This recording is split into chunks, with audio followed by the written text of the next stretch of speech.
แลนมาเพียงกระดักกระโดดแดงไปไงเนาะเอาเป็นว่าพี่น้องเอ้ยสามัคคีกันพร้อมเพียงพอดีมันจังแม่นสามัคคีกันทุกบ้านคนฟ้านพ่อเพิ่นก็ยอมเพิ่นว่าจังสิแลเพิ่นว่าความสมานสามัคคีพี่น้องเอ้ยพากันเฮ็ดพากันสร้างถนนหนทางเนาะพร้อมทั้งครูบาอาจารย์และก็ออกต้นญาติโยมมาหลายคู่หลายคนพี่น้องตั้งจิตตั้งใจจะได้มื้อนี้เด้อวันที่12อยู่ในเดือน4เนาะปี2023นี่ทั้งครูบาเพิ่นก็บ่ได้อยู่เด้อเจ้าอธิการวัดหายโศกบ้านห้วยนครไกรสอนแขวงสวรรณเขตเด้อนี่เด้อเพิ่นเป็นผู้นำหน้าพาทางในการเฮ็ดทางเนาะเฉพาะมื้อนี้หั่นค่ำแล้วพี่น้องค่ำเลยเด้อนี่เด้อบ่แม่นธรรมดาได้นี่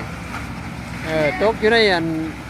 สิเข้า5 โมงแล้วเดี๋ยวนี้ยังบ่ทันได้แล้วยังบ่ทันสำเร็จเพิ่นว่าเมาเพิ่นว่าบุกเนาะบุกไปเลยอันนี้ก็ทั้งห้องในบ้านเพิ่นนี่อันเสือแดงๆนี่แม่นเลยนี่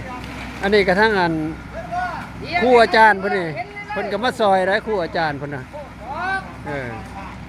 เอาเลยปีนเรื่อยๆหรอล้อก็ไม่ได้แต่อยากตีงเนาะอ้าวกระติ้งไปสั้นแล้วนี่เห็นบ่เพิ่นนี่ก็ตั้งแต่เริ่มเฮ็ดทางบ่ได้ครูบาอาจารย์เพิ่นพักกันเฮ็ดปาดโอ้เอาสมภาปาดเนาะตั้งปาดลงอันนี้หน่วยปาดเด้อนี่เด้อหน่วยปาดปูนปาดซีเมนต์เพิ่นว่าพวกนี้ฮะใครอยากปาดออกอันมันแห้งแล้วก็มาบอกเพิ่นไปปาดโดนก็ได้